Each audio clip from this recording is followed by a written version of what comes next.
LisbonTalks, Universidade Lusófona. Conversations around the diversity of Portuguese cinema and the festival's focuses and retrospectives.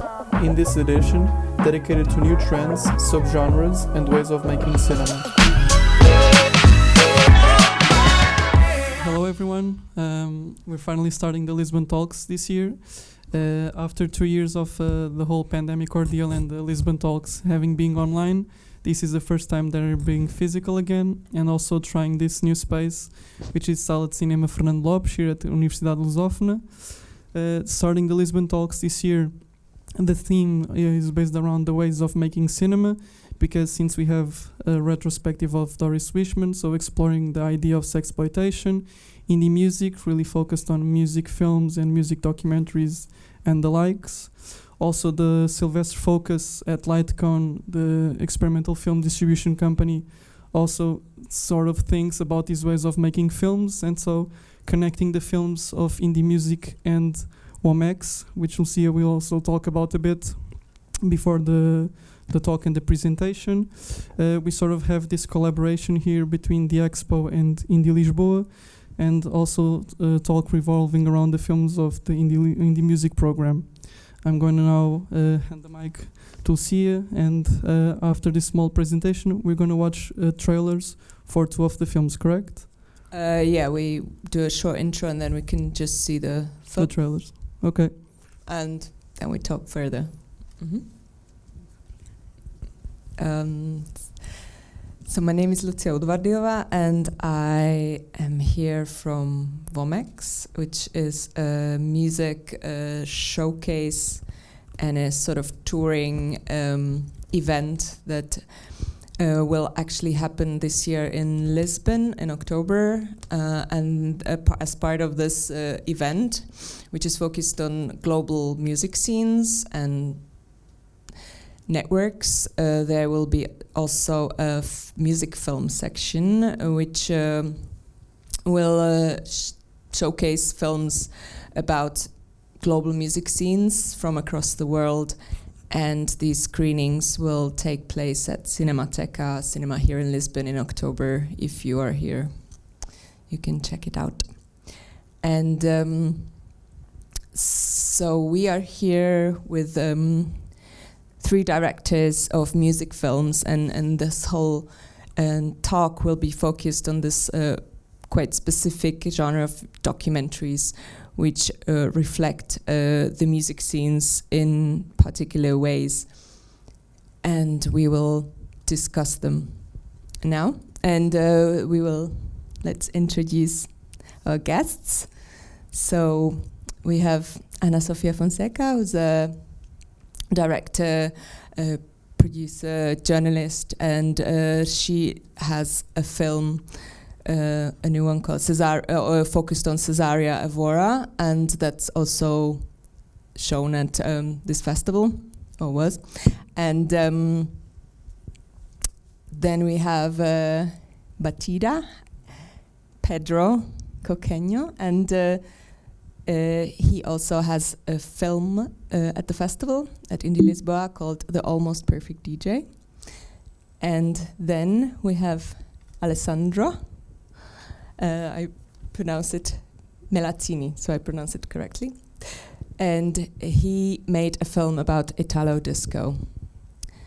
And you also are a film director, journalist, and a producer. So all the 3 directors have also dabbled in other professions, as is the case these days, that people are not purely a filmmaker, but you also have to do other stuff around your films. And maybe now we can, for a better overview of what's to come, we can play trailers of The Almost Perfect DJ and of your film as well.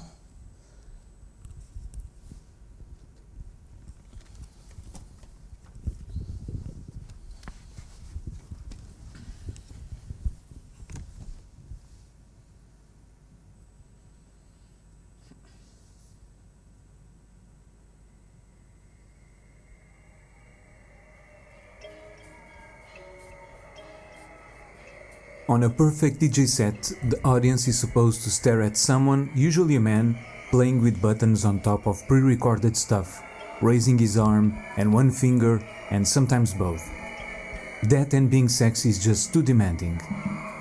But because as humans we carry on with the need of staring at someone above us, I looked for a representation of a man from the continent where I was born. Typed African mannequin on Google, and this is what came out as an African man representation today.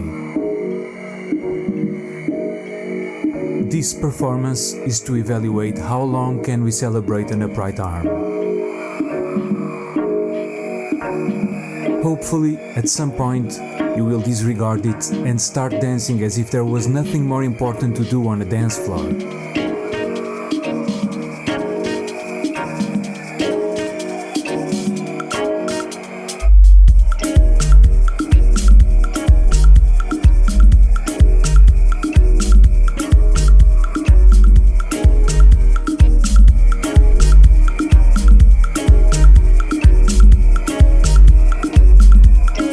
Perfect DJ set, with a perfect audience, 99% of the entertainment value is assured by the audience. The value of the DJ, but also the value of the audience, is measured by the amount of noise they can make at this point.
Italo disco is a virus, a magical virus. È stato il momento in cui l'Italia ha esportato il maggior numero di dischi del mondo. Non era una musica che mi piaceva, poi mi sono reso conto che non si può considerare un genere, ma un insieme di sottogeneri. La definita Fellini la rappresentante più eloquente della donna italiana contemporanea. Mamma mia. Io andai in vacanza a Londra e tra Michael Jackson e Elton John c'era Dolce Vita alla radio. First came the song, and then when it had success, then the producer would think, who are we going to put on the cover? Wenn man Musik wie diese alten Italo-Disco-Platten hört und dann hört man Daft Punk, dann ist es doch erstaunlich, wie ähnlich und wie verwandt diese Musik ist. Se non ci fosse stata quella musica, il sound europeo degli anni '80 non ci sarebbe mai stato. L'Italo Disco era la colonna sonora di quell'estate. Gli anni '80 sono stati raccontati in maniera molto superficiale. Nel contesto italiano dobbiamo parlare di mega discoteche.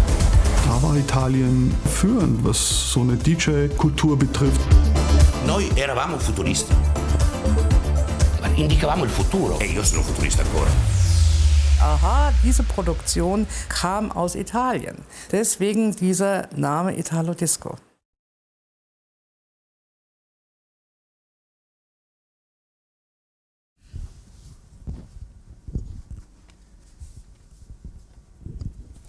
So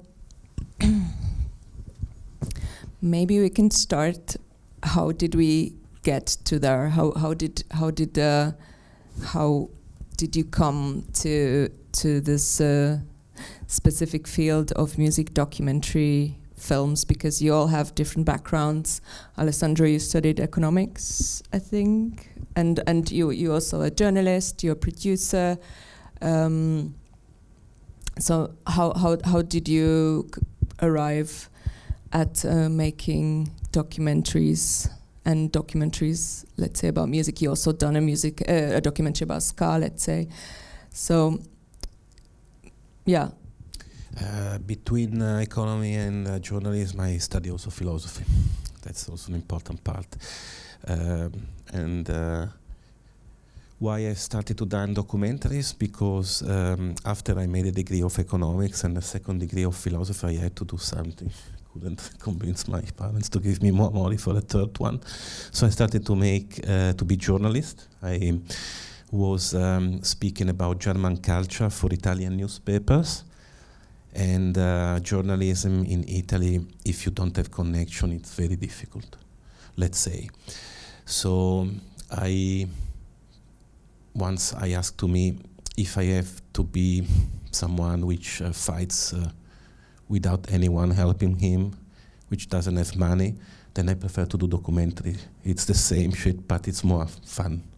So I started to do documentaries. And why is it more fun? It's much more fun because first I don't have to report to a head journalist every week what's happening in Germany, and then maybe I work a lot for doing just a small article. If I do documentaries, I have it's a choral thing. I'm not alone. I have an equipe with me. I have also the visual aspect. It's like journalism, but also visual aspect. And I am in control of the economy because I am a producer and director. So it's a much bigger experience, I would say. And you, Pedro, because you are an artist, a DJ, you worked in radio, and you've been interested in music cultures and subcultures a long time. So how did you, let's say, get into sort of audio visualizing your creative ideas? Mm-hmm. I don't make that much of a difference when I make a radio show or a documentary or even a song. Sometimes they are more or less the same.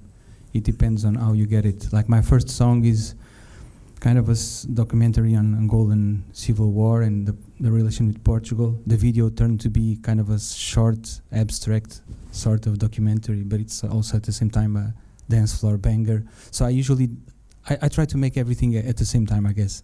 And then it depends who takes it. It can be a video, it can be a documentary, a music, a radio show.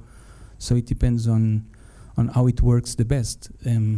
So yeah, it's kind of a survival mode for me. And I pick the medium that it's more intuitive at the moment. Sometimes it comes with a camera that I just found at the time. Others, I really don't know. It's more of a need of trying to communicate and try to do it in the best way possible. I relate a lot with the philosophy instinct behind these things. I didn't have the economics, but I definitely I need to make just a small question. Can you survive out of this? Do you pay your bills? Now I can survive because at the beginning was very difficult. Okay. And now I produce for others. So I build up a company. Okay, because sorry for making the question, but for me it's quite important because it's like I didn't have the economics school, and I was kind of feeling that I found someone that I can justify to others, like you did economics and then you did philosophy, then you went to documentaries, so you are or completely crazy as myself eventually, or I don't know, or you are very smart as myself, I don't know. Of course I'm crazy. Yeah, okay. I wouldn't be here. Yeah. So money is an issue on these terms, and I have to make something short here. I'm not the guy that usually comes late on a cinema and bumps everyone to get to his place. I just had a WOMEX and indie people are amazing people, and they are very punctual, and I was not, so sorry for that and for everyone who waited. But yeah, I did it because I need to communicate and I need to interfere on reality, and I need to contribute with stuff that I do sometimes that I see and people are not paying attention. And growing up as an Angolan in Portugal or a Portuguese in, I don't know where, in the suburbs of Lisbon, I felt that there was this lack of communication between families. And I love all the families, most of them. and I like that for them to communicate better. And as I grew up also very alone, and I had also no connections or whatsoever, so I had to struggle. So eventually, probably I wanted to make music, but I went to radio. Then I wanted to make radio, and I went to documentaries. So it was kind of a natural survival evolution of someone that loves to do everything from image to texts to music to anything related. But dance may be a common factor. Dance and coming together at some point, a kind of a sense of being in family, or to bring people together eventually. And for you, making these films, is it like a collective? Because we were talking about working with a team in a film. It's also a teamwork. So do you work? Is it for you like a solo experience making your films, or do you also work with a team of people when you make these films? Oh no, I may have an instinct for doing certain things, but I mostly reflect things from others, and I love to collaborate because I always find something interesting on others, and I always get inspired by who else I'm working with. Everyone is at least the people I'm lucky to meet, they are very inspiring. So yeah, it's always kind of a solo when paying the bills, and solo when believing when no one is believing, but then I try to make it as much. Sometimes I even add up fake people on the final credits, so it looks like there was lots of people doing it. But there's always like more people than myself. I cannot work alone. No one can do anything alone, actually. I don't believe in solos. And Sofia, you also are a writer, you have a production company, you're a director. So can you maybe talk about your journey towards film? Well, in fact, at the end of the day, I like to tell stories. That's it. And I love to tell people stories. I think that sometimes if you start from the story of someone, a story of one person can make a lot of persons think about the realities that surround us, and sometimes we don't see them, or we don't think about it. And so I love the experience. I love to meet people. I love to speak with people. And since I'm a little child, I love to listen stories. And being a journalist or being a director give me the opportunity of growing up and get old, listening stories. That's what I like.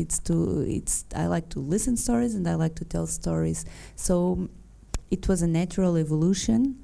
I don't feel that I'm a producer. I want to tell Cesária's story, and to do that, I need to be a producer. I hope that if I have the opportunity to do another film, I don't want to be a producer myself, or I don't want to be the only producer. And because what I really want is to be on the field with people, thinking about how to tell this story, how to film this story, how to create a language, and that's it.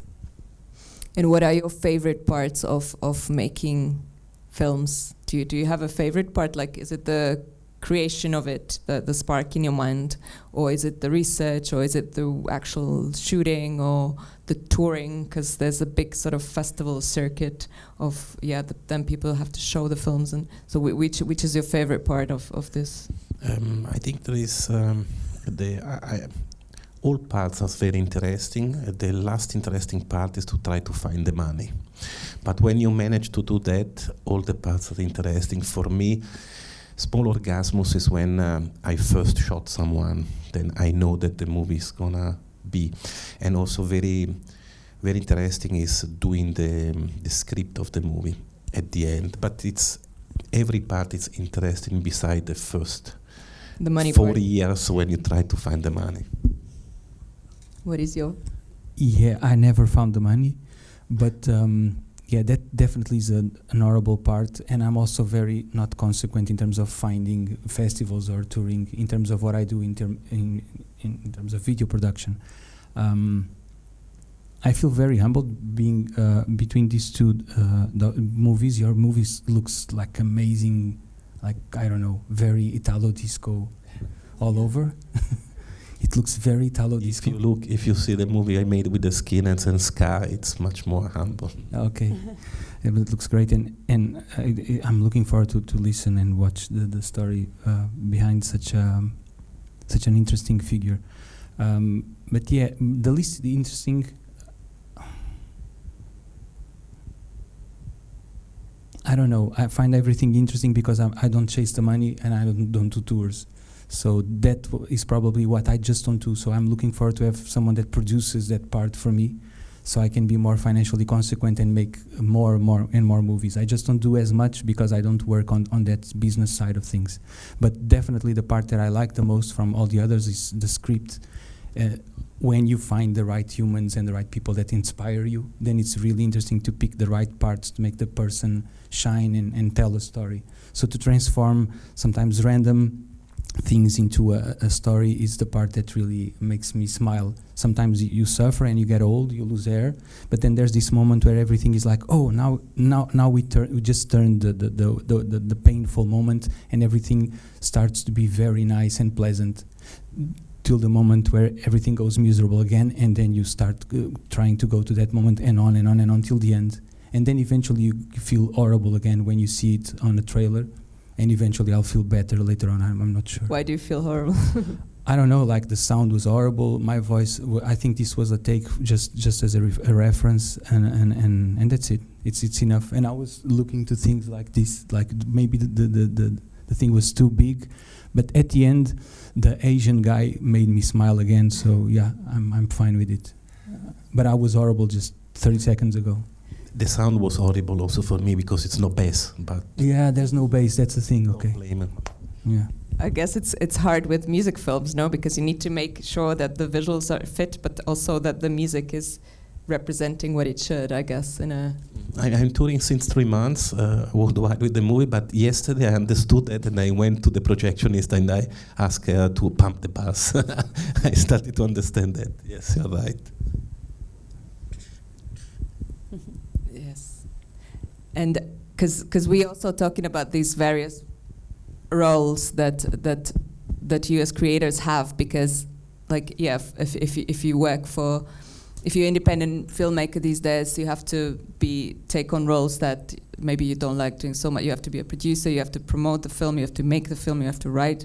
So it's quite a lot of things to do these days as an independent. I did apply for WOMEX and Indie only. Actually, I applied for 3 festivals. 1 didn't reply and the other 2 accepted. So I should eventually sign up for more. I'm not sure. Or maybe I was lucky. So I'm fine with it for now. So yeah, I don't do that part, but it's something that these days you have like good tools. For example, the website that I use is Film Freeway. So there's a whole like facilitation on in terms of web for you to distribute your stuff. But then again, I think it's about human relations at the end, and you have to meet people and you have to talk about your movie. Because in this arts circuit, I believe that sometimes others buy more the person than what you do on its own. Like they have to believe you somehow, and so yeah, that social part I don't do it. But the production side of signing up, I think it's just me that I'm lazy or I'm not focused on that. But it's easy these days to distribute stuff if you are not looking for financial consequence, if you are just into sharing the information, which is more my instinct, like more journalistic side of sharing a story. As long as I'm not owing money to anyone and the story keeps on being talked about, I'm happy with it. But hopefully one day I'll be rich. Let's hope. Yeah. So and is it yeah? Sometimes the relation with the film, it's like a relationship. So I love the part of the beginning, the passion, when you have the idea and the idea seems the best idea in the world, and you are so in love with that the idea for the movie that you can be a lot of months thinking about it and dreaming about it. I love that part.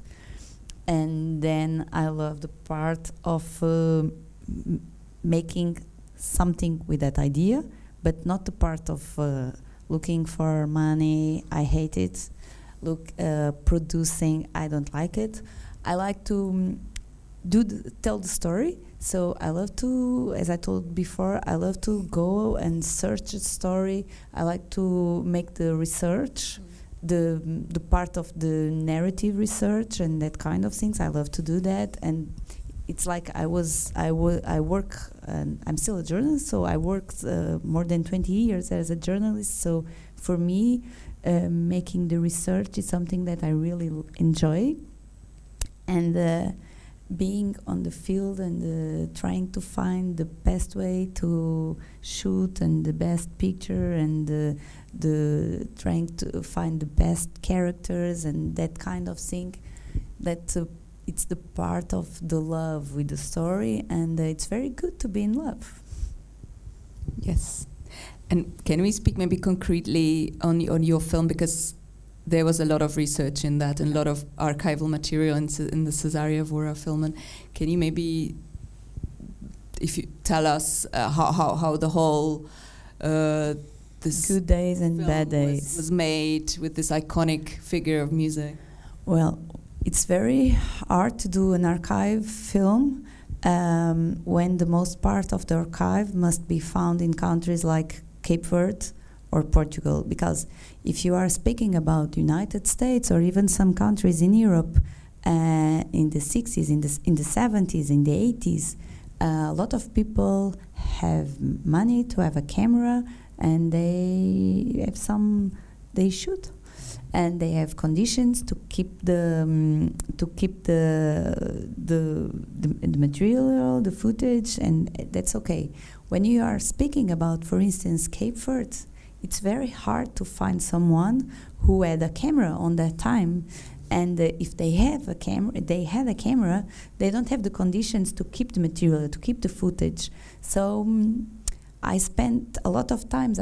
For instance, once I spent 2 days in garage, searching, looking for material, and it was in travel bags, in travel suitcases, and in caixas de cartão. Card boxes. Yeah, and a musician that he traveled from Cape Verde to Europe, and for 3 months. But at the end, he stayed. He's still here. So he left all his first life there, and he gave me authorization to go there and to search material. And we were 2 days on that garage trying to find, and at the end we didn't find anything. Well, we find the camera, but it was impossible to find anything more than the camera, so we were really sad.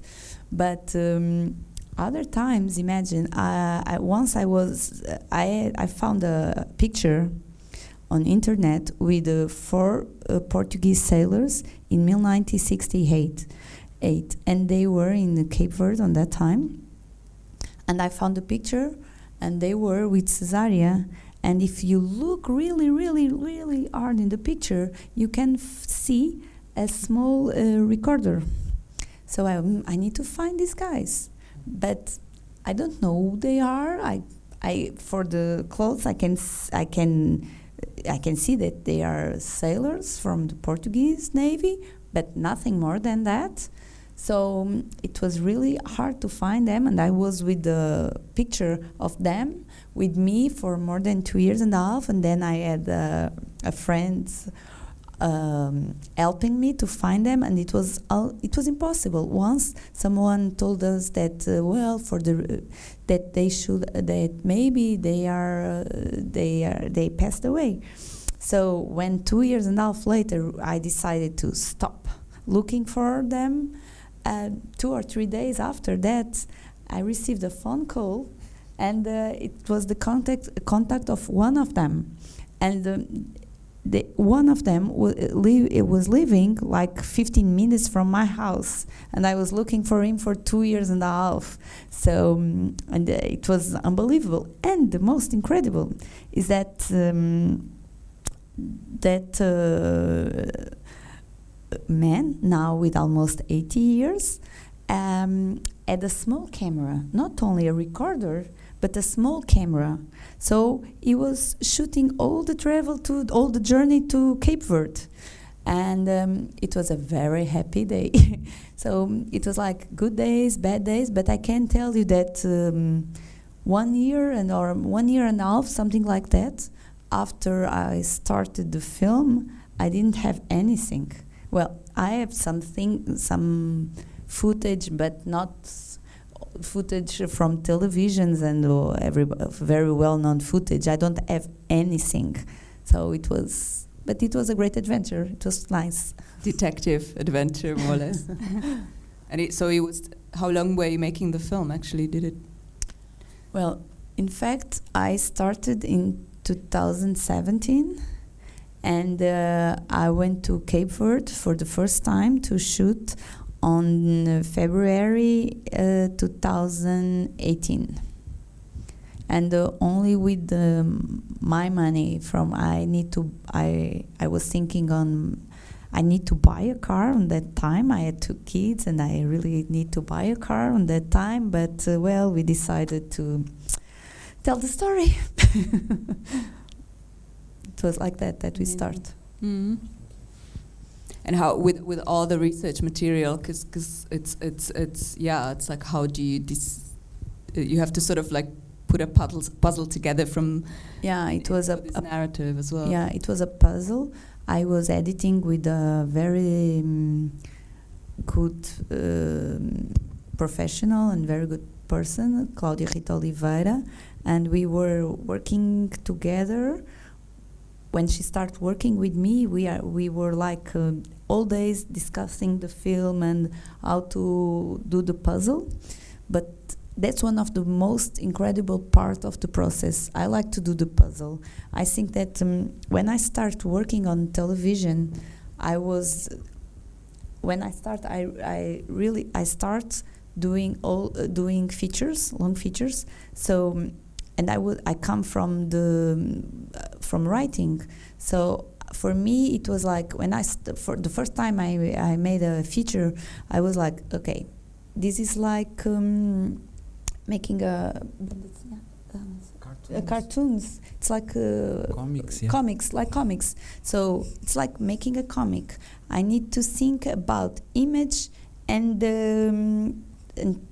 text at the same time. So let's do this like a cartoon. And so for me, now I don't see it like a cartoon, but kind of. I like to do the puzzle. Nice. And you, Pedro, could you talk about the film that you're presenting at this festival? Yeah.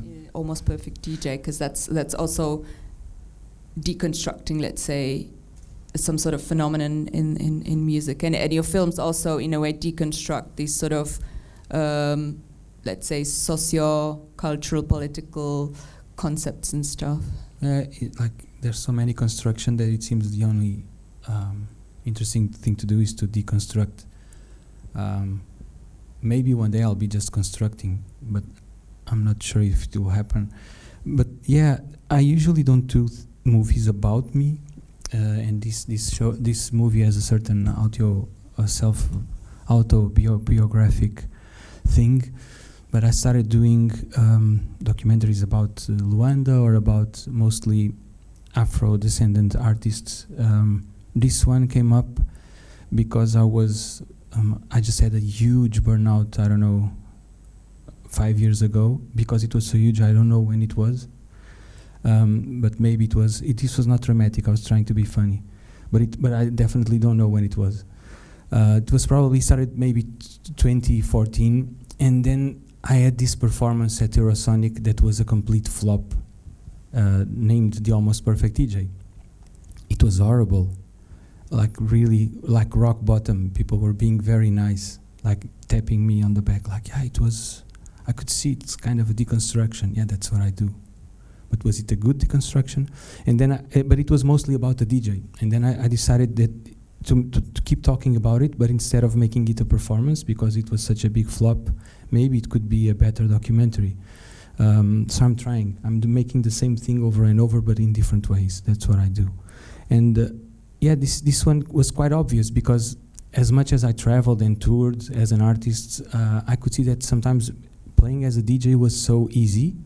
So when I say easy, it's like natural and like something so easy and so well paid and having so much attention, as opposed to doing a documentary or making a show, creating a performance, a choreography. It's so much hard work and then nothing works.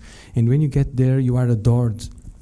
And you just throw your finger in the air eventually. Like I said, 2 fingers, it's like people go mental, like if you do this, and if you do this, or like, depend, you can be really creative with your fingers, and people just go wild with your fingers, and you're just not doing anything. Eventually you do something like this. Whoa, I'm cutting the bass off. Wow, here we go again. It's amazing, because I used to do that on my room, and I wouldn't be applauded. So I just found this exercise of being artistic. As a DJ, the DJ can be like a priest, can be like a philosopher, can be like all sorts of things in the best, on a good day. On a bad day, it can be just a mediocre artist and performer picking shitty music and being well paid for it. And I find it that very interesting. It's like with politicians these days. You don't have to be charismatic, you just have to be a good performer and things will do for you. So I relate this figure of authority, male authority, white authority most of the times, performing authority, lack of merit most of the times, very interesting. So I had to portray it somehow, and I felt that maybe instead of just pointing the finger to others, I thought it would be more honest of me to assume myself as a DJ, because I am, and to see how strange and how funny and how stupid it can be to be a DJ sometimes, how depressive, how incredible can it be. So I put myself on the same position so I can talk shit about DJs.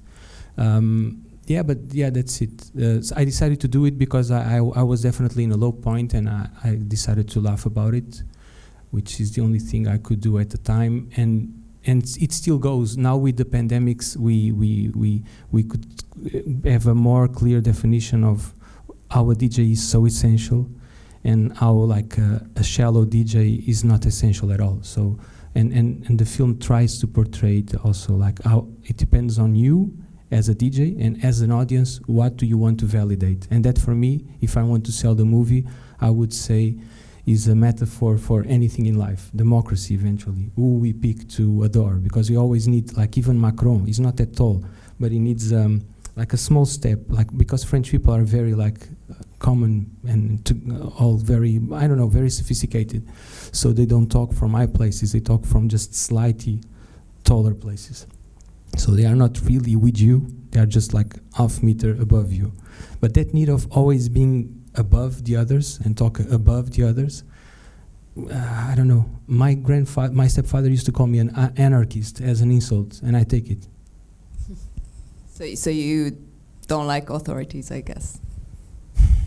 I like natural authority that comes out of more horizontal organization. Like for example, if Cesária Évora would just pop in right now, we would be amazed, because it would be like, I don't know, like Nossa Senhora de Fatima kind of thing. But but she had a natural thing going on, as other people that I know with a certain age, that you respect the whole thing that they have done and the emotions they can convey as artists. So that for me is a natural authority, but it's not so much as an authority, but more like a space that you occupy, because you have all that to feed us all. And that for me is like a positive authority. Authority that comes out of talking in a certain way, dressing up in a certain way, position yourself physically, and know all the pornographic shit about how to manipulate people. I find it very insulting for people who are manipulated. And it's very predictable, very literal. So yeah, I don't like it. I don't like it when it's done in a technical way. If it's done in a natural way, in a dynamic, like now I'm talking, but now I'll stop talking and eventually someone starts talking, that's how it should be. So I'm not going to occupy more space. Okay. Alessandro, and your film, which talks about Italo disco, which is, and also, I guess because you're Italian, you live in Germany for a long time, there was also this connection between Italy and Germany in this Italo disco sphere. So was this film also quite personal for you, or can you maybe talk about it?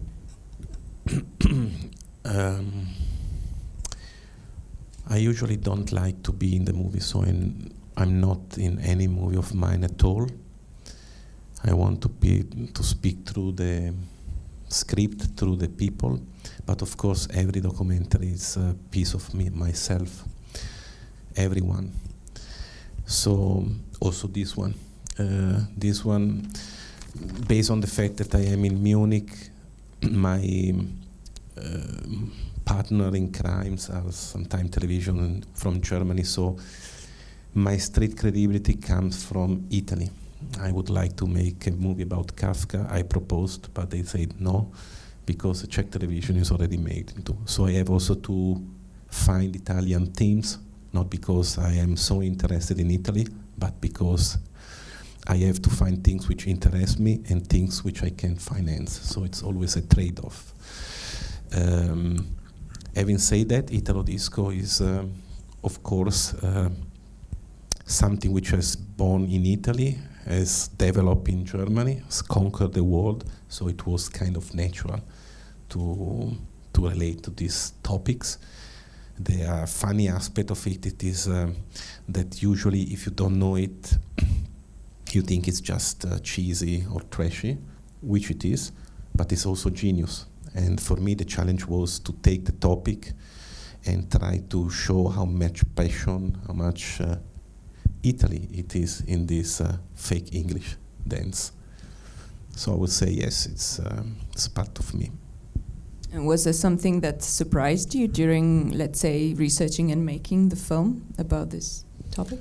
Well, every time that you do something with Italy, you have to be ready to be surprised, because Italy, it's very incredible. I mean, you cannot be not surprised doing something with Italy. Even if you do a documentary about a road, you will be surprised. So what I knew was that it was gonna be extremely difficult because of the music rights. We do music documentaries and we know how difficult it is. It's a bloodbath. That was taken for granted, and it was like that.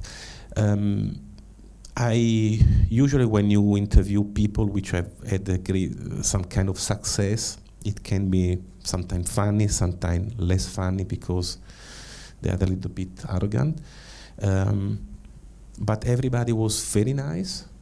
They were very happy, very surprised that I wanted to approach me to this topic with a kind of anthropological interest, not with judgment. It doesn't. They were kind of surprised, probably because they have been approached mostly from fans.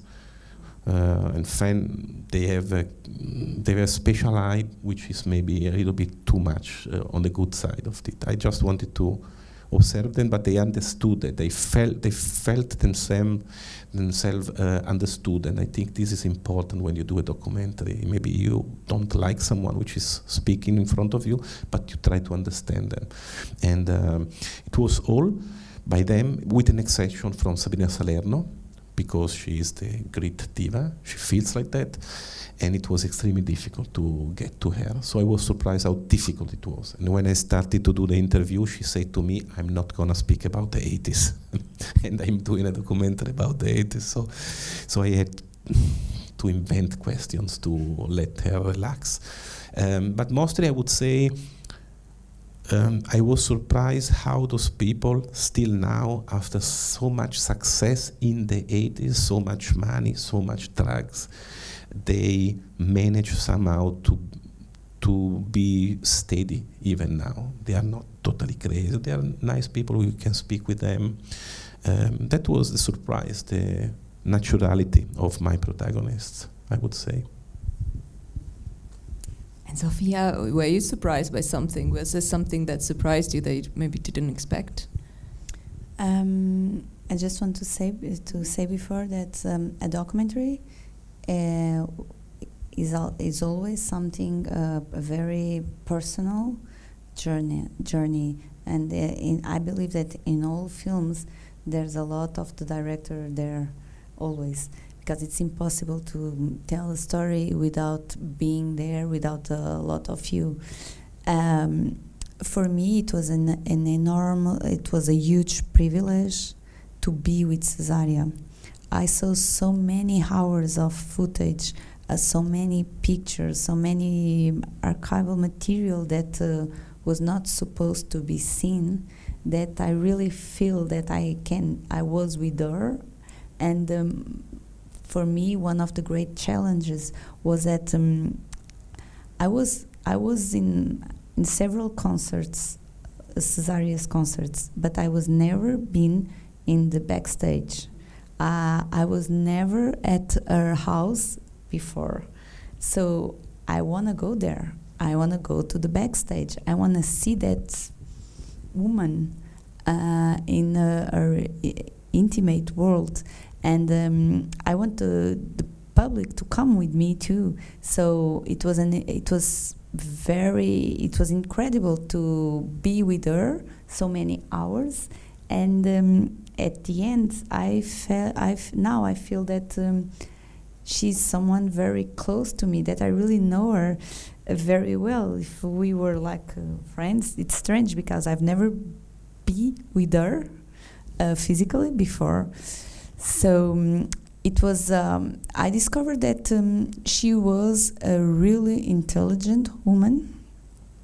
She has a great sense of humor, and she's a natural star.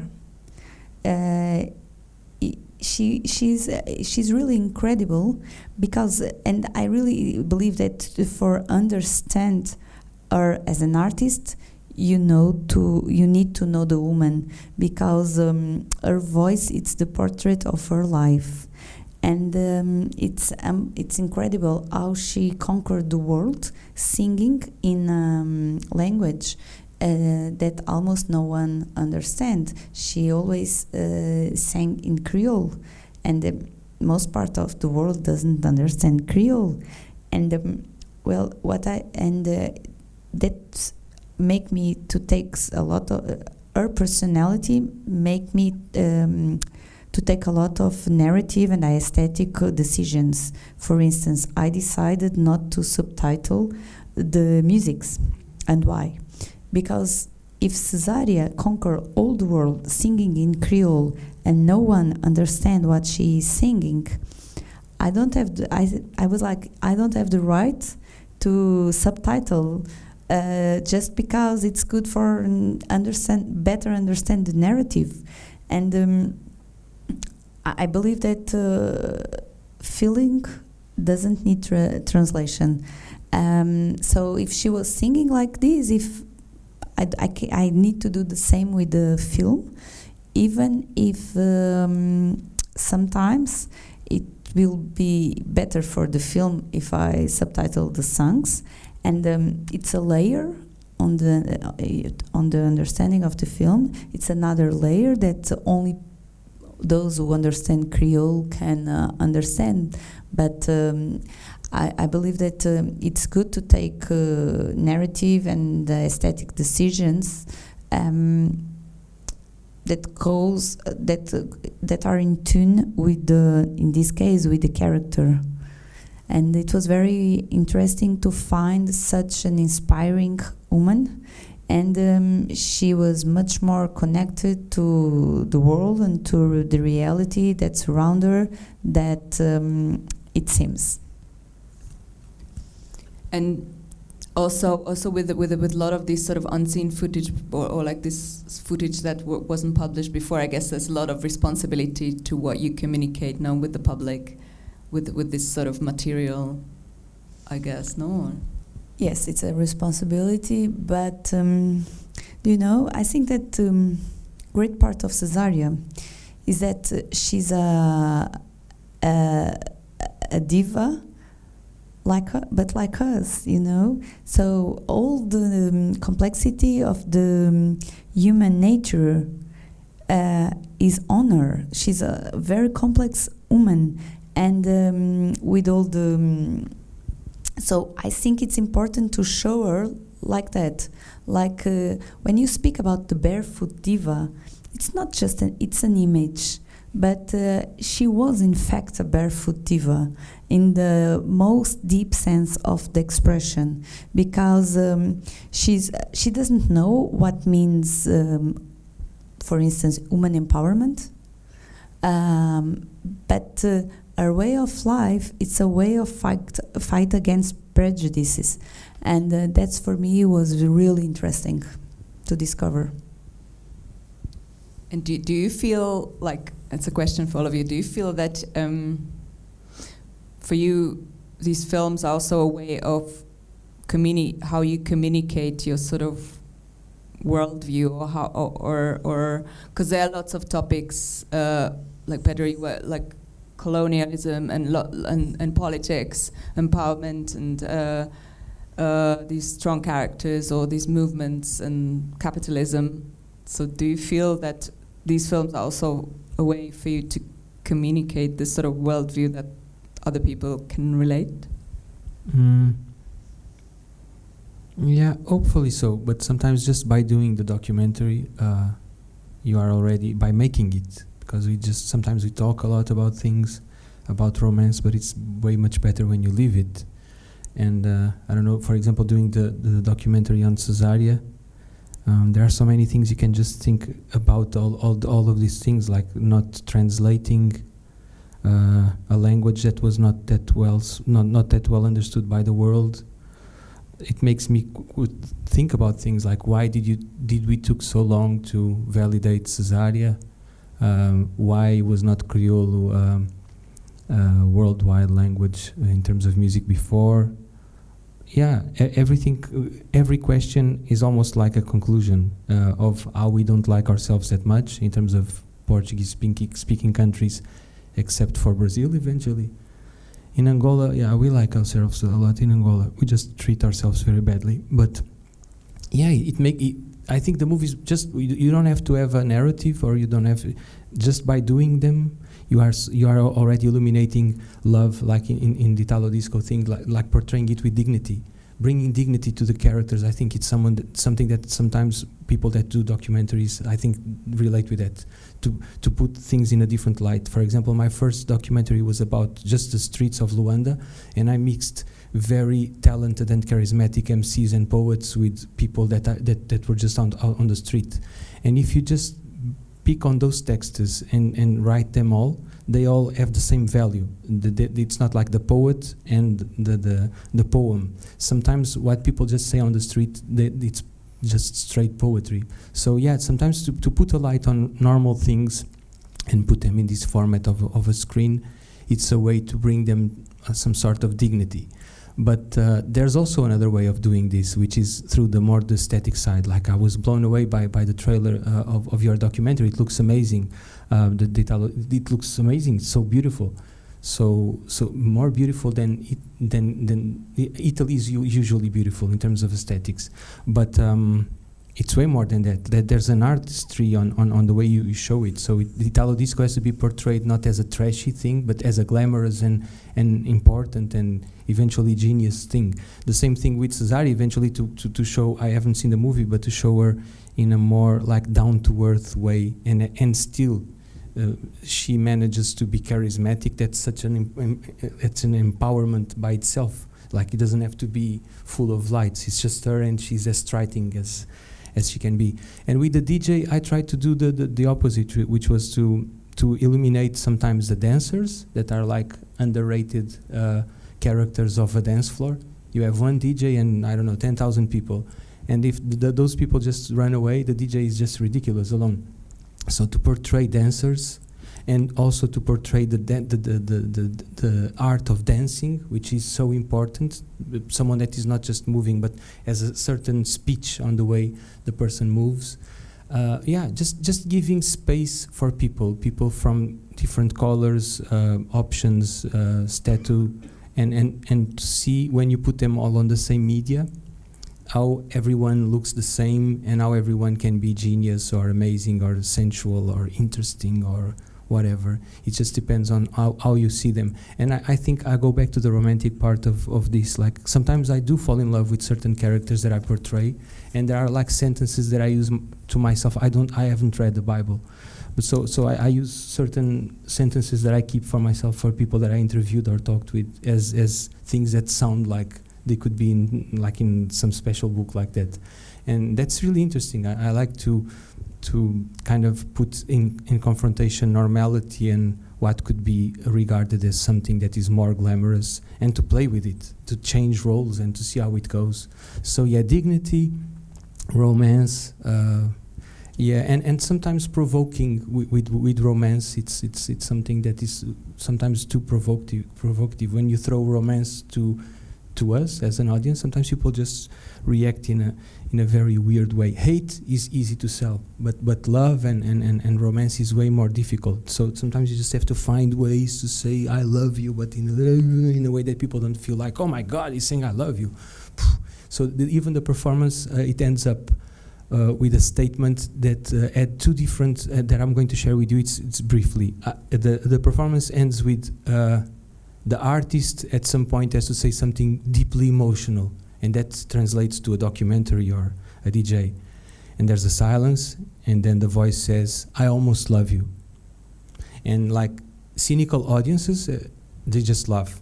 But in France, I got two reactions. In Paris, people were like, such a cynical thing to do. In London, people were like almost throwing themselves to the floor. But there was a space in France where people just said like, oh, so sweet. So they were happy with the almost love you situation. I'm not. I don't relate with the I almost love you. That's like, I prefer like I adore you instead of I almost love you. So it depends on the perspective or on how you put things. And the documentary gives you the control to give it like a graphic dignity or an editing dignity, or just giving it space sometimes for you to watch someone like being yourself for a while. That's interesting. Documentary these days, it can be so many things. Can be like a Netflix kind of amazing, entertaining thing, but it can also be a world where you dive and you somehow understand more about a certain life or a certain person than you would have expected. So I definitely like this art form, and it's a perfect blend of journalism, romance, and sometimes fiction also. And I relate with what you say. I really don't like to think that I have to express to the public how the society is bad, all those big stuff. I think that I have also to entertain the public and maybe to put some of my thoughts. I'm quite averse of pretending to let them understand through my documentary of Italo Disco, of the Children of the Monks, how the society is bad or not. I try to portray people with dignity. That's very important. Really like what you said. Maybe I don't relate with them, but I try to portray them with dignity, with irony. And but I also think that you have to provoke a little bit the audience. So especially if you do a documentary where they think that you are trying to explain how romantic, how full of love Italo Disco is, especially then you don't have to go this line because it's too easy. So in Italo Disco I show how dead hard the producer of Italo Disco were. They wanted to make money. They made wonderful music, but they never forget that they wanted to make money. They were business people. And so for me it was important to explain that, to explain that they were capitalists, which I don't have anything against that. But they just make wonderful music, wanting to do money. So for me it was exactly the opposite. You are listening to wonderful music, genius music, but also music that has been made to do money. Denaro was a singer. Denaro in Italian, it's denaro. which is money. So even in the name, they brought this idea. So it was important to demythicize also the music. And then when you interview people, it comes other topics which you didn't thought. I interviewed Sabrina Salerno, and of course Sabrina Salerno had a huge success also because of physicality, and it's not that I wanted especially to speak about that and ask what she thinks about feminism, but while speaking with her, it came out what she thinks, and I find it interesting, but because it was somehow natural, not because she had to express those topics. It just came out, and I find it interesting. I think that I like when the documentaries have a lot of different messages, and the public will catch one public can catch one message, and the other one another one, and the messages, in my opinion, they need to come naturally. For instance, for me, it was important to speak about colonialism with Cesária. And to understand her, you need to understand how it was to grow up in during colonialism, Portuguese colonialism, for instance. And when I was doing the film, I was always thinking about the role of the music in this story. And I'm saying this because if we think a little bit about it, we can see that music has achieved more than years and years of diplomacy, years and years of advertising campaigns, because it was the music, or it was Cesária's voice, who put that country on the map. Because before Cesária, most part of the people, and even in some maps, Cape Verde didn't exist. And after Cesária, Cape Verde starts being known as a country, and now it's in almost all maps. And that was because of the music, or Cesária's voice, or Cape Verdean music in Cesária's voice. Cool, thank you. So I think we can wrap up. But if you have any questions,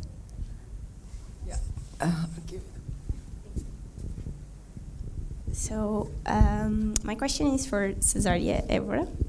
How did emerge the will to do a documentary about Cesária Évora? Oh, well, first, I love her work as an artist. Then I was always listening stories about her. I have a house 2 steps away from her house in Cape Verde.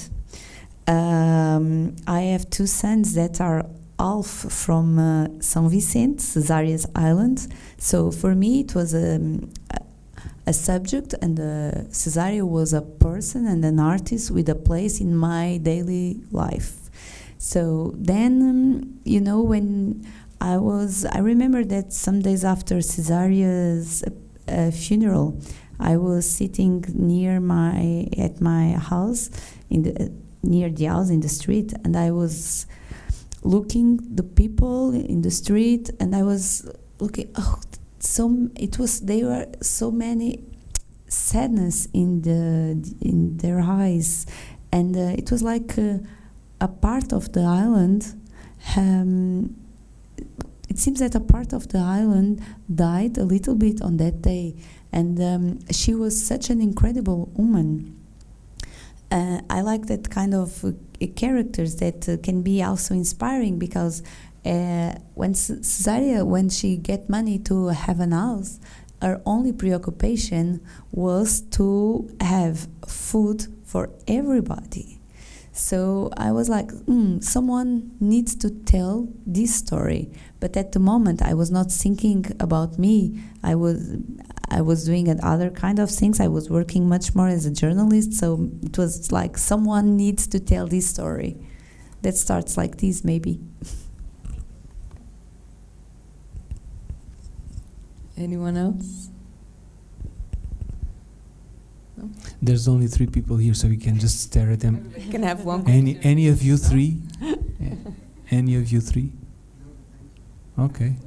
It's great that you assume that you don't want to question anything. We want to ask each other questions. Yeah, eventually. Like, why are you here?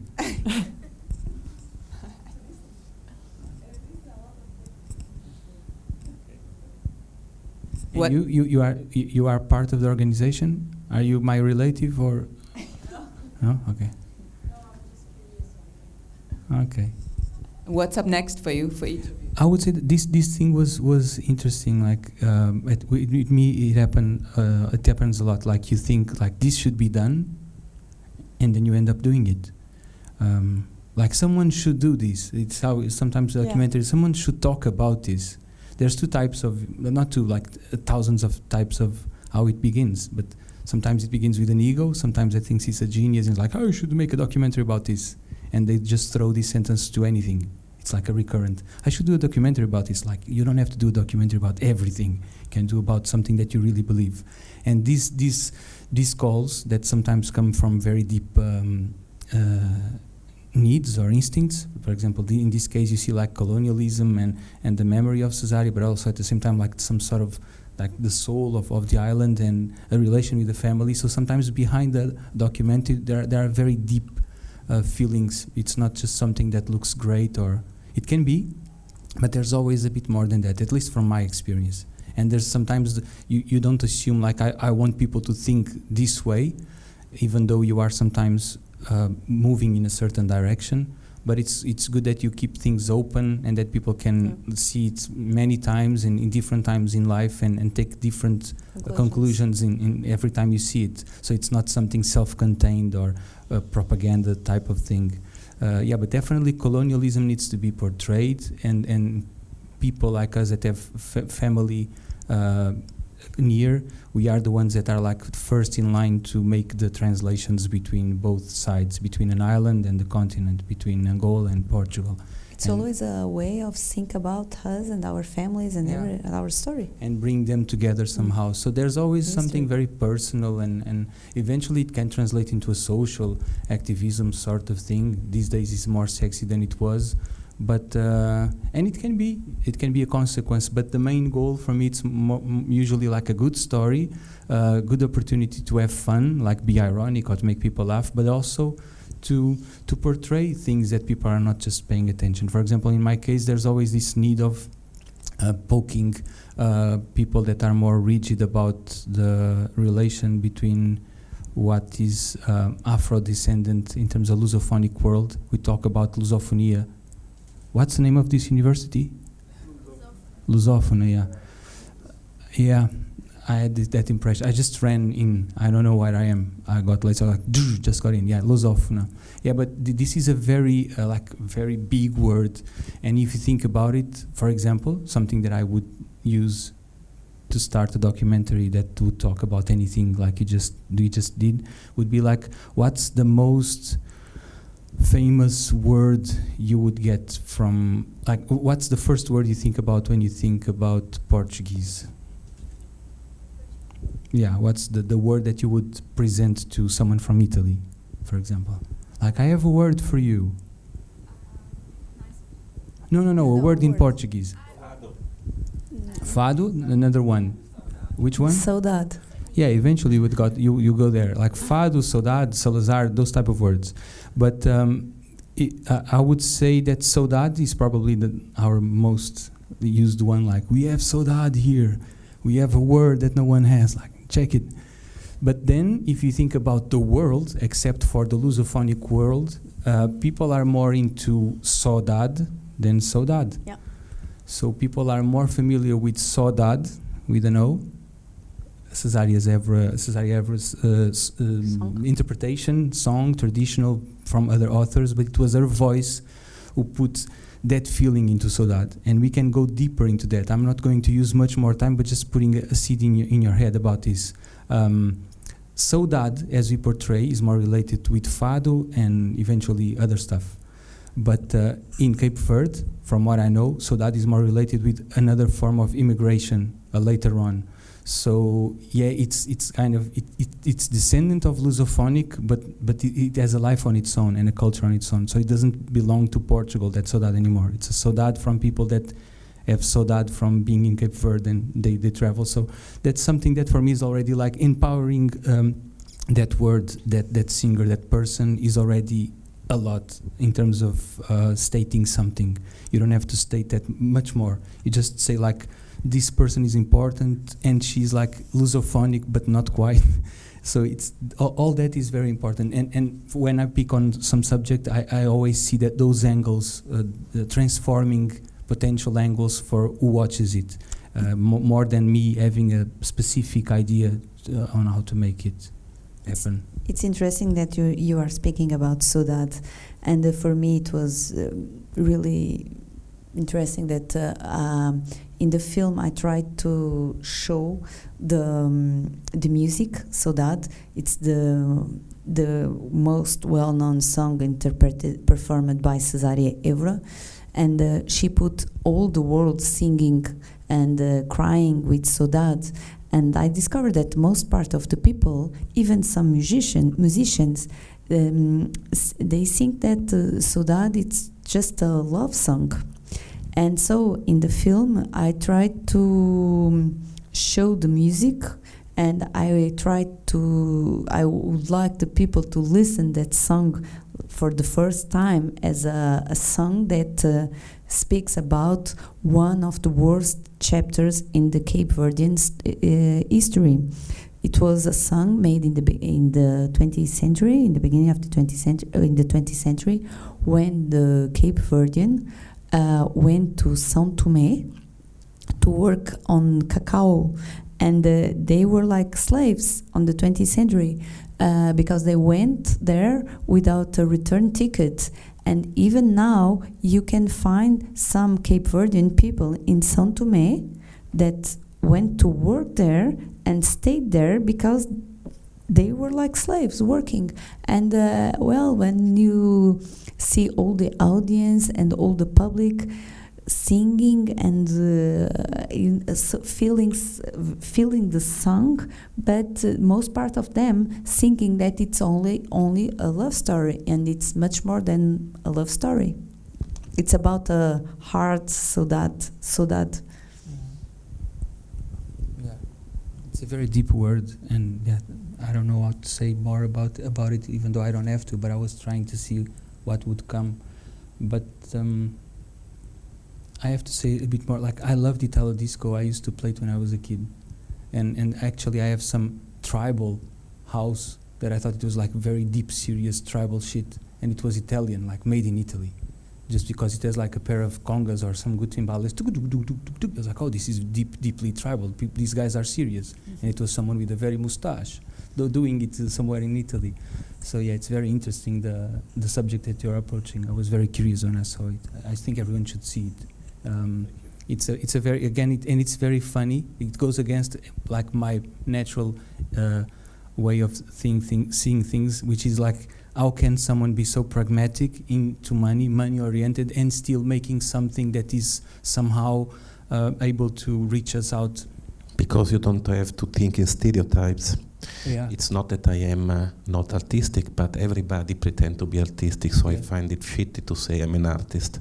It's so fucking boring, you know. Yeah. Of course I'm an artist because I do documentaries, I don't work in a bank, but it is so fucking pretentious to say that I'm an artist. So to be an artist, it means you have to really say things which the people don't like. And people don't like to be here in front of an artist which speaks about money. So I want to show the public. That's my contribute to art. It's not staying here and say we had to fight to the wall and poor people. Everybody say that, come on. Yeah.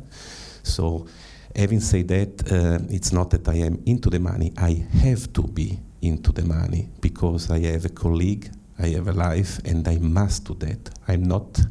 Don't have the luxus to do what I want. But probably it's because of my Italian heritage. I may remember you that there was a guy which was called Michelangelo in Italy in the Rinascimento. Ninja Turtle. And he was an artist, but he had another guy behind him, he was called Giulio II. He was the Pope. And he had to give him money. So Michelangelo made wonderful painting of saints and Madonna, even if it was not such a kind of religious guy.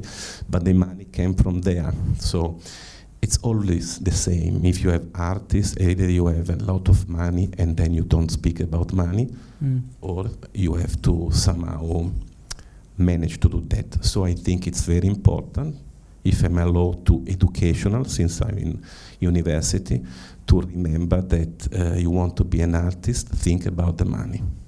Please. It's a nice ending. Okay, thank you. Thank you very much.